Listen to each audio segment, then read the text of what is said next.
Pourquoi avoir choisi l'histoire contemporaine pour cette nouvelle trilogie? Parce que il me semble que nous ne l'avons pas encore digéré, loin de là. Et je voulais aider les lecteurs et les lectrices à la comprendre, à la pénétrer un peu plus. Il y a une amnésie terrifiante, une volonté de simplifier de manière à la fin insupportable l'histoire contemporaine, depuis la guerre jusqu'à nos jours. Et j'ai pris, je voulais aussi donner mon idée de ce qu'a été. Il y a trois périodes. Un espoir aussi fort est constitué de trois volumes, les années de fer, les années d'argent et les années d'or. Ça commence sous l'occupation en France. On a dit des tas de choses sur l'occupation et surtout sur la résistance.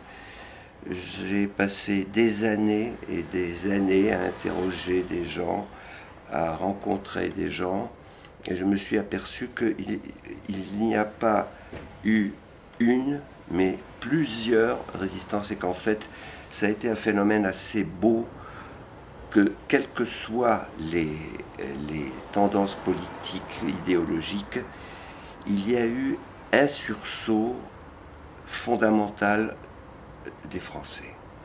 C'est ça qui est le plus émouvant. Je prends l'histoire d'une très jeune fille, elle a 16 ans et demi, qui se trouve jetée dans la résistance brusquement et qui va rencontrer tous les courants avec leur rivalité, leur combine parfois sinistre, mais qui va quand même rester, on va finir par l'appeler la petite Jeanne d'Arc. Elle n'appartient à aucune idéologie, la seule chose qu'il faut pour elle, c'est faire reculer l'ennemi.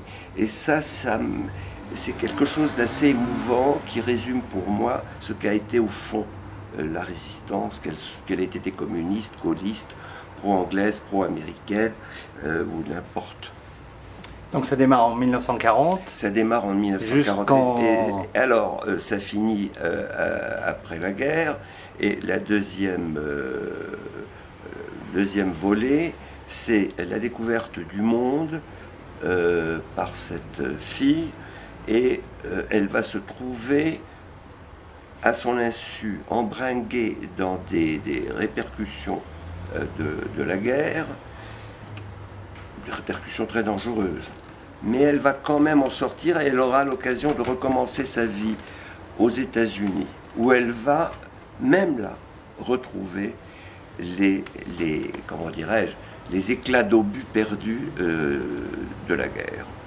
Sous une forme idéologique, elle va se heurter à une certaine Amérique qui est en train, Dieu merci, de faiblir, qui était l'Amérique inimaginable de l'extrême droite, de la chasse aux sorcières, de l'ultra-droite américaine. Et après, elle revient, bon, et ça c'est le troisième volume. Dans votre Marie-Antoinette, vous aviez été un petit peu à l'encontre de la vérité et de l'histoire officielle. Est-ce que dans cette trilogie, vous faites de même, vous revisitez un petit peu l'histoire? D'abord, j'adore l'idée d'histoire officielle, comme s'il y avait une histoire officieuse. Il y a les faits tout court et l'histoire tout court. Alors, qu'elle soit officielle ou officieuse, non, c'est vrai que j'ai un peu tordu le cou dans Marie-Antoinette à des légendes qui courent et qui ne devraient être ni de l'histoire, ni officieuse, ni officielle. C'est faux. Bon. Ici, c'est la même chose.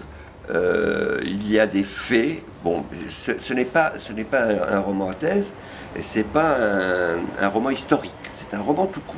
Il y a des personnages, c'est la vie courante.